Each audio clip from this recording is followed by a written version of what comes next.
CSK is officially eliminated. आज ई लग चुका है। सीएसके 2026 के आईपीएल से बाहर हो चुकी है और गुजरात टाइटंस जैसे ही पॉइंट टेबल आता दिखा रहा है आपको, Gujarat Titans versus RCB qualifier 1 is almost locked. अगर कल एसआरएच कुछ चमत्कार कर दे, आरसीबी बिल्कुल ही फ्लॉप हो जाए, चोक कर दे, 100 रन से हार जाए, तब बात करेंगे। Otherwise it is done and dusted. GT versus RCB Dharamshala में क्वालिफायर 1 होगा अब, और एसआरएच एलिमिनेटर खेलेगी या तो राजस्थान रॉयल्स के साथ, सबसे ज्यादा चांस उनका है, या फिर पंजाब किंग्स के साथ, या फिर outside chance Kolkata Knight Riders. लेकिन most probably SRH versus RR ही आपका हो सकता है कि एलिमिनेटर हो। हाँ, केकेआर पंजाब का भी चांस है, मगर कम 90 रन से हरा दिया यार। सिंपल इक्वेशन, 90 रन से हरा दिया यहां पर सीएसके को। नेट रन रेट एसआरएच की है प्लस 0.35। बोला था आपको। अगर आप जीटी की नेट रन रेट की बात करोगे, उनकी नेट रन रेट हो गई है प्लस 0.69। सॉरी फिर से बताइएगा। जीटी की नेट रेट पहले प्लस 0.69, ये आपकी जीटी की 0.69 ऑलमोस्ट 0.7 हो गई। आरसीबी के प्लस 1.065, उनकी तो छोड़ ही दो, और एसआरएच की प्लस 0.350। मतलब डबल है। आप ये देखो, मैं आपको कुछ बताता हूं आज, और ये इक्वेशन निकाल लीजिए एसआरएच को कितने से हराना पड़ेगा आरसीबी को ताकि वो जा पाए क्वालिफायर 1 में। भाई साहब ये आप देख लीजिए, आरसीबी का तो क्वालिफायर 1 तय है, उनकी तो net run rate 1 point something है, ठीक है। आज जीटी की नेट रन रेट हो गई 0.7, ऑलमोस्ट 0.7 पॉजिटिव, और वहीं पर एसआरएच की नेट रन रेट है 0.35, आधी। मतलब जीटी की नेट रन रेट एसआरएच से डबल है इस टाइम पर। तो most probably you will see qualifier 1 RCB versus Gujarat Titans in Dharamshala, and SRH will play eliminator. अब हम आपको थोड़ी देर में बताएंगे भैया, अगर एसआरएच को क्वालिफायर 1 खेलना है, अगर उनको पार्टी स्पॉइल करनी है गुजरात टाइटंस की, बिकॉज देखो आरसीबी के तो बहुत ज्यादा नेट रन रेट है भाई, 1 पॉइंट समथिंग हो तो छोड़ दो भाई। लेकिन अगर उनको पार्टी स्पॉइल करनी है यहां पर गुजरात टाइटंस की, तो फिर कितने मार्जिन से उनको हराना पड़ेगा आरसीबी को, आपके समक्ष है, आपके सामने है। आगे क्वेश्चन जी बताइए।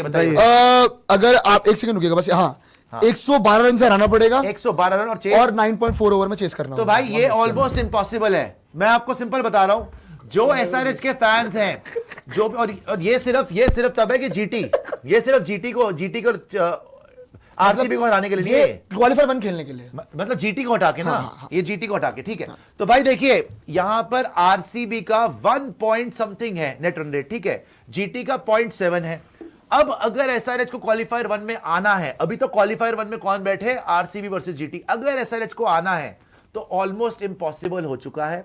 पहली बात, उनको आरसीबी को 112 रन से हराना पड़ेगा। आज भी गुजरात टाइटंस ने 1 साइड मारा सीएसके को, लेकिन 90 रन से ही हराया, 112 रन से नहीं। सेकेंडली, अगर वो चेस करने जाते हैं तो दोस्तों 9.4 ओवर्स में चेस करना पड़ेगा। अराउंड इतना ही है, मतलब 10 ओवर से पहले चेस करना पड़ेगा। ये होने नहीं वाला, इट्स नेक्स्ट टू इम्पॉसिबल।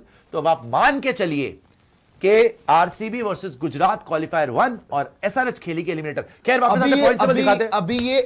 अभी एक रिपोर्टेडली तरीके से आया है, ऊपर हो सकती है, एक दो और ऊपर हो सकती है, आसपास ही है, 1-2 और ऊपर हो सकते हैं, उससे ऊपर नहीं। देखो ना, उनकी नेट रन रेट एसआरएच की हो गई है 0.35, उनकी हो गई 0.7 ऑलमोस्ट, आरसीबी 1 पॉइंट समथिंग है। एक चीज करूंगा, हैदराबाद ने देखो, चेन्नई ने हैदराबाद को कर दिया। आप जान के 90 रन से चेन्नई कुछ नहीं, मतलब वो बेचारे, और ये कम, देखो हार्ट ब्रेक तो है। एलिमिनेटर तो खेल रहे हैं। एसआरएच, देखो एसआरएच के लिए सही बात है, ये तो आज इल्जाम लगाएंगे एसआरएच वाले कि यार हमने तुम्हें बोला गो होम, तुम इतनी बुरी तरह हार गए कि हम ही एलिमिनेटर में आ गए। क्योंकि देखो, अगर एसआरएच कल जीत भी जाती है भाई साहब, 18 पॉइंट के साथ एसआरएच सिर्फ नेट रन रेट के बेस पे एलिमिनेटर खेलेगी। सोचिए आप, बुरा हो गया भाई, कितनी बड़ी बात है। मतलब आप ये सोचो, कल अगर आरसीबी हार जाती है तो आरसीबी 18 पॉइंट पे, जीटी 18 पॉइंट पे, और एसआरएच भी 18 पॉइंट पे, लेकिन एलिमिनेटर कौन खेलेगा, SRH, because net run rate कम है। और नेट रन रेट इतनी कम, मतलब 100 से ज्यादा की हार चाहिए उनको, मतलब हरा दे वो। तो यार ये तो सही हो गया, ईशान किशन ने बोला था गो होम, हो गया इनके साथ, और सीएसके ने अल्टीमेट खेला इनके साथ ही कर दिया। बट ये आपकी तीसरी टीम बन गई है, Chennai super kings to be eliminated. 12 point पे ही खत्म करा है दोस्तों। बहुत सारे लोग बोल रहे थे सीएसके ये भाई अच्छा खेले आप, जितनी आपकी टीम की क्षमता थी उसके हिसाब से। अदरवाइज आप एक बॉटम लेवल की ही टीम थे। आप अभी भी जो हो सकता है कि आप खत्म करें 8वें नंबर पर, या 7वें नंबर पर, तो कोई सीजन आपका अच्छा नहीं गया बिल्कुल भी, आप कॉन्टेस्ट में थे भी नहीं, एंड में थोड़ी सी नकली उम्मीदें बनी थी, लेकिन लक्षित ने जैसे ही बोला था 4 में 3 हारोगे, हार गए आप, बात खत्म हो गई। अब सारे भाई सारा का सारा फोकस आ जाता है एसआरएच वर्सेस आरसीबी, बट मुझे ये लग रहा है भाई कल जो मर्जी जीते, एक बार वापस आ जाइएगा। अब हुआ क्या है इस जीत के साथ, सीएसके ना ही अपनी भच पिटवाई है, उन्होंने एसआरएच का पूरा सीजन खत्म कर दिया। क्यों, मैं आपको 2 रीजन देता हूं। पहली बात है भाई, सीएसके इतनी बुरी तरह हारी है, जीटी की नेट रन रेट इतनी बढ़ गई है कि वो क्वालीफायर 1 खेलेंगे। आरसीबी की पहली नेट रन रेट इतनी थी दिल्ली के बदौलत, बिकॉज दिल्ली 75 पे ऑल आउट हो गई थी, तो इन दोनों की आरसीबी जीटी ने खेला क्वालीफायर 1। सेकंड बात ये है, एसआरएच क्या 100-150 रन से थोड़ी जीत जाएगी कि वो आ जाएगी क्वालीफायर 1 में, तो वो एलिमिनेटर खेलेगी। एलिमिनेटर से तो आज एक ही टीम जीती आज तक, और वो वैसे एसआरएच ही थी, खुद एसआरएच ही है। 2016 में, तब भी आरसीबी फाइनल में थी। अब ये वही क्या रिपीट कर रही है, हिस्ट्री रिपीटिंग इटसेल्फ, कि वही एसआरएच एलिमिनेटर से आए आरसीबी के अगेंस्ट, क्योंकि आरसीबी तो फेवरेट है फाइनल खेलने की, क्वालीफायर 1 तो आरसीबी खेल रही है, तो क्या फिर से इस साल एसआरएच वर्सेस आरसीबी होगा? लेकिन क्या इस साल रिजल्ट सेम हो पाएगा? क्योंकि इस बार डेविड वार्नर नहीं है, लेकिन पैट कमिंस जरूर है, वो कम भी नहीं है। तो भाई साहब ये बड़ा खतरनाक हो चुका है। जीटी भी किसी से कम नहीं है, आरसीबी तो वैसे ही फेवरेट चल रही है। एसआरएच का कल पता चल जाएगा, अगर कल एसआरएच आरसीबी को हराती है, ये बहुत फंस जाएगा मामला, कोई प्रिडिक्ट नहीं कर पाएगा कि ये इस बार टूर्नामेंट जीतेगा कौन, बिकॉज एसआरएच ने कल अगर आरसीबी को हरा दिया, बहुत पॉजिटिव मोमेंटम भी लेके जाएंगे, कॉन्फिडेंस भी, बट आरसीबी के लिए भाई बहुत फायदा हो गया कि एसआरएच खेलेगी एलिमिनेट। आपको पता है एक और चीज भाई, आपको पता है 2016 रिपीट होने में बस एक ही चीज रह गई है, और वो है केकेआर की। तीनों टीमें सेम है, तीनों टीमें same positions, same teams, RCB, Gujarat, Hyderabad, चौथी टीम होती है केकेआर। इसमें एक और पॉइंट पता है क्या है, जो हम तो क्या आपको लगता है कि केकेआर आ रही है? मैं तो बोल रहा हूँ केकेआर आ रही है, मैं तो पहले आरआर बाहर होगी, केकेआर आएगी, मैं तो बोल रहा हूँ पंजाब और आरआर बाहर। एक बात जरा पॉइंट टेबल में आना, आएगी पॉइंट टेबल में आना। और एक और चीज इंटरेस्टिंग, ये डाल दीजिएगा जरूर, केकेआर। और इंटरेस्टिंग सुनिए, आप पता क्यों, एक चीज और है, केकेआर आ जाएगी अगर टॉप 4 में। केकेआर हिस्टोरिकली एसआरएच को डोमिनेट करती है, चाहे उनकी गंदी टीम हो या जैसे मर्जी टीम हो, केकेआर एसआरएच को मैच हराती है। ये कर लीजिएगा 2016 रिपीट हो रहा है अगेन, केकेआर इन टॉप 4 क्वेश्चन मार्क। मैं वही कह रहा हूं ना, ये मामला फंसेगा बहुत बुरे तरीके से। एंड सच बात बताऊं, सीएसके ने सिर्फ एसआरएच का नुकसान नहीं किया है, आरसीबी का फायदा भी कराया। मैं तो एसआरएच को फेस ही नहीं करना चाह रहा था क्वालीफायर में, ये तो बढ़िया हो गया भाई, ये तो हमारा फायदा हो गया है। सही बात है, ये तो आपने लिख के दिया, कल आपको कागज ना खाना पड़ जाए, एसआरएच नहीं। दो बड़ी बातें हैं। पहले तो भाई गायकवाड़ ने धोनी के ऊपर स्टेटमेंट दिया, will Dhoni play in IPL 2027 और नॉट। उन्होंने कहा you and I will get to know it in the next year only. It's a hard miss for us. He can come in those late overs and change the game just by staying in the crease. ठीक है, ये उन्होंने धोनी के ऊपर कहा है। तो धोनी के ऊपर सस्पेंस उठेगा 2027 में। अभी मना नहीं करा है, रिटायर नहीं हुए हैं जी, तो 27 में आ भी सकते हैं जी। इसको बता भी प्रॉपर्ली से भाई, महेंद्र सिंह धोनी 2027 के आईपीएल में अगले सीजन में खेलते हुए नजर आएंगे या फिर नहीं। चेन्नई के कप्तान ऋतुराज गायकवाड़ ने इस सीजन से एलिमिनेट होने के बाद पोस्ट मैच प्रेजेंटेशन में ये बात जाहिर कर दी है कि धोनी खेलेंगे या नहीं खेलेंगे ये हम सबको अगले साल ही पता चलेगा।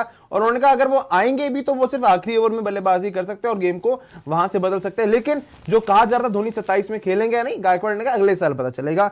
अब दिखा दो मुझे जरा पॉइंट टेबल, पॉइंट टेबल पे आएगा, सुपर चैट भी दिखा दीजिएगा जी, पॉइंट टेबल आ जाएगा जी। लक्षित वाह, देखिए वैसे तो इन ऑल फेयर ऑनेस्टी बात बिल्कुल सही कि आरसीबी और जीटी का होने वाला है क्वालीफायर, लेकिन जो एक अप्रॉक्सीमेट प्लान है कि इनको 9-10 ओवर के अंदर 10 ओवर के अंदर, अगर 10 ओवर के अंदर ये चेस कर देते हैं, ठीक है, अगर हैदराबाद कल कुछ करके जादूगरी चमत्कारी 10 ओवर में चेस कर देते हैं, it will be GT versus SRH in qualifier 1, not RCB, because RCB को इतनी माइनस भी हो जाएगी। तो 5 ओवर में करा देते हैं। नहीं मैं बता रहा हूं, होगा तो यार देखो पावर प्ले में होगा तो मैं एक मिनट, होगा आरसीबी जीटी ही होगा, लेकिन अगर वो 10 ओवर में चेस कर देते हैं तो जीटी नहीं मिस करेगा, आरसीबी मिस करेगा क्वालीफायर। अच्छा ठीक है, वो पंजाब वार्नर में बाटलेट नहीं है, हेजलवुड भाई वन सेकंड प्रियांशु, यहाँ तो बात को नेगेटिव लेके जा रहा है। मैं आपकी टीम को डाउनफॉल नहीं दिखा रहा, पॉसिबल है, लेकिन पॉसिबल नहीं है। मैंने क्या बोला प्रैक्टिकली पॉसिबल नहीं है, तो मैंने यही बोला प्रैक्टिकली पॉसिबल नहीं है, होने वही वाला आरसीबी जीटी खेलेगी, लेकिन अगर वो होगा तो नीचे आपकी टीम आएगी, जीटी नहीं आएगी। बस ये इन्फॉर्मेशन ले रहा हूं, चलिए ठीक है, पता चल गया जो भी है ना, आपकी टीम के बारे में बोल आप उसको अपना नेगेटिव ले लेते हो। कोई बात नहीं, मैंने आपसे यही पूछा आप था। नेगेटिव ही ले लेते हो। अब यहाँ पर एक सेकंड सुशांत भाई, मैं यहाँ पर ना आरसीबी को कुछ नेगेटिव दिखाने की कोशिश कर रहा था, ना मैं गलत बोलने की कोशिश कर रहा था। Just I was doing telling strategy. अब कल ये बात पूरी दिन कोई बात नहीं, बच्चों की तरह बोल रहे हैं RCB versus GT qualifier 1 100%, GT batting superb, ओटी बॉलिंग। ओके जी, आगे आएगा रोहित मिस्त्री, नो डाउट। हरकीरत गुमन बोल रहे हैं, लक्षित bro I am happy for your prediction, Punjab तो इलावा जीटी जा एसआरएच जित जवे दोनों अपने पंजाबी भरा। सुशांत बाई आज जट गिल ने मंजी ठोक दी होए। बिल्कुल यार, बड़ा प्यारा खेला है, अनएक्सपेक्टेड बड़ी गेम में अच्छा खेला है और कैच भी बड़ी प्यारी पकड़ी है, बिल्कुल लीडर की तरह लगा है। आज खुश नहीं लगा, लेकिन आज कुछ नहीं लगा, मतलब बड़ा उखड़ा उखड़ा था, एंड तक मारा उसने सही। बट आज टॉस पे आके उसने बोला था कि 3 गेम जीतनी है यहाँ से चैंपियनशिप। आपको पता है बात क्या है, शुभमन गिल जब से खेल रहा है आगे, और जब से सीएसके का ऋतुराज गायकवाड़ चला है, पूरी जिंदगी मतलब अभी तक सबने शुभमन गिल ऋतुराज गायकवाड़ को कंपेयर किया है। आपको पता है सारे सीएसके फैंस हैं और इवन सबने बातें करी हैं कि शुभमन वर्सेस ऋतुराज गायकवाड़ हुआ है, 100% हुआ है। 2 फॉर्मेट कैप्टन बन चुका है। बात ये थी कि एक टाइम पे जब बना नहीं था ना, तब ये बातें होती थी कि नहीं जी ऋतुराज गायकवाड़ जो है वो इक्वल टू शुभमन गिल है, ऋतुराज गायकवाड़ को उसका क्रेडिट नहीं मिला है। आज आप देख लो इसको क्रेडिट कितना मिला है। जो टूर्नामेंट के ऑफिशियल स्टैटिस्टिशियंस हैं, जो उनकी तरफ से नंबर्स आए हैं कल के सिनेरियोज के लिए, बताइए। हाँ, ये बताइए। If suppose if Hyderabad scores 220 batting first tomorrow, they need to win by 88 runs। ओ भाई, ठीक है। और अगर वो if they are chasing 150, they need to chase it in around 11.3 overs। 150 if they are chasing 150, they need to chase it on in 11.3 overs। बाकी कल जो भी एग्जैक्ट नंबर्स होंगे फर्स्ट इनिंग के बाद एग्जैक्टली वही आएगा, जितने रन बनेंगे उतने भी आएगा यार। क्या पता वो पहले बैटिंग कर रहे हो या बाद में बैटिंग कर रहे हो, सब कल ही पता लगेगा। जितना भी और कल जो, वैसे तो ये बात साफ है कि भाई अगर हैदराबाद को तुम कहोगे कि भाई तुम्हें रोकना होता है रनों में, इनकी बॉलिंग उतनी अच्छी नहीं है कि वो रोक लेंगे। अगर चेस करने की बात आएगी, डिपेंड करता होता क्या है। और जो भी कल फर्स्ट इनिंग के बाद स्टैट नंबर बनता है, अगर वो रिक्वायर्ड मार्जिन जो चमत्कार होगा, इंपॉसिबल है वैसे तो, अगर चमत्कार कर दिया तो आरसीबी मिस करेगा क्वालिफायर 1। जीटी का एक तरह से क्वालिफायर 1 अब कंफर्म है, बिकॉज जीटी का कल उन दोनों का आपस में मैच है, तो उसकी नेट रन रेट नेगेटिव होगी। ओके, ड्रू टू क्रू बोल रहे हैं, sports charity team be honest, does Dharamshala deserve to host qualifier 1? No doubt the background is gorgeous, but the capacity is low for fans to watch। भाई वो भी पता है कभी कभी ठंड हो जाती है, ओस पड़ गई थी एक बार, पता नहीं क्या बारिश कभी भी आ जाता है। आ गया था इंडियन न्यूजीलैंड में, और पता नहीं मेरे को तो ठीक है, ग्राउंड तो ब्यूटीफुल है लखनऊ में बोला, बट पता नहीं मौसम का भी थोड़ा सा होता है उधर। आगे आइए ड्रू टू क्रू, आगे देखते हैं। इनको रखवाना पड़ गया ना, पता नहीं उधर आरसीबी का वो बोल रहा है, पता नहीं कितनी टिकट्स मांग ली, क्या हो गया। अरे यार ये मैं खैर जाना नहीं चाह रहा, पंजाब में जबरदस्ती की बातें, ये अगर फाइनल प्लेऑफ देना नहीं था भाई इन लोगों को। राजेश बोल रहे हैं, all are speaking about Gill and Ishan, then what about Tim David which is even worse, showed abusive gesture and that too in a match he is in the dugout। Sir अब तो कोई बोल नहीं रहा, ठीक भाई, उसको पेनलाइज करा भाई, उसको लग गया भाई, फाइन जो लगना था। आगे आइए, इन सब बातों में यार आपको या तो पता, मुझे लगता है फुटबॉल आपने देखा, फुटबॉल में पता है कैसे कैसा होता है। मोहम्मद शेख बोल रहे हैं एक्चुअली शायद 70 रन से जीतना होगा एसआरएच को, फ्लैट विकेट बनाना चाहिए था उनको, एटलीस्ट 250 प्लस करना होगा। कल हेड अभिषेक मास्टर क्लास, मुश्किल है, बहुत मुश्किल है। 70 रन से नहीं, अभी लक्षित ने बताया कि अगर एसआरएच, मेरे को फिर से बताइएगा 220, मेरे को इक्वेशन दिखा दीजिए, बता देता हूं, ये बड़ा इंपॉर्टेंट है, डाल दीजिएगा 220। और एसआरएच अगर ये कर लिया एसआरएच ने, तो आरसीबी नीचे हो जाएगी। ठीक है, आज ये क्लोज में बता देता हूं मैं आपको, क्योंकि आपस में टकराएंगे नहीं। सिनेरियो है जी, एसआरएच अब बहुत मुश्किल हो गया एसआरएच का क्वालिफायर 1 पहुंचना, क्योंकि GT versus RCB almost locked है क्वालिफायर 1। लेकिन अगर एसआरएच का चांस बनेगा तो कैसे बनेगा, क्या है इक्वेशन? एसआरएच को 88 रन से जीतना पड़ेगा अगर वो पहले बैटिंग करके 220 बनाते हैं। अगर एसआरएच 220 बनाए तो 88 रन से उनको हराना पड़ेगा आरसीबी को, और 87 रन से जीतना पड़ेगा अगर 200 बनाते हैं। मतलब अगर एसआरएच ने 200 मार दिए तो इनको आउट करना पड़ेगा 113 रन पे आरसीबी को। ठीक है, और अगर चेस कर रहे हैं 150, लेट्स से 150 चेस कर रही है ये आपकी एसआरएच, तो 11.1 से लेकर 11.3 ओवर्स तक खत्म करना पड़ेगा। मतलब 11 ओवर में 150 चेस करना पड़ेगा, 200 बनाए तो 88-87 रन से हराना पड़ेगा, जो कि नेक्स्ट टू इम्पॉसिबल है, लेकिन ये इक्वेशन है। और अगर एसआरएच ये कर गई तो एसआरएच वर्सेस जीटी हो जाएगा क्वालिफायर 1 और आरसीबी एलिमिनेटर में आ जाएगी। ये इक्वेशन है एसआरएच के लिए, which is next to impossible.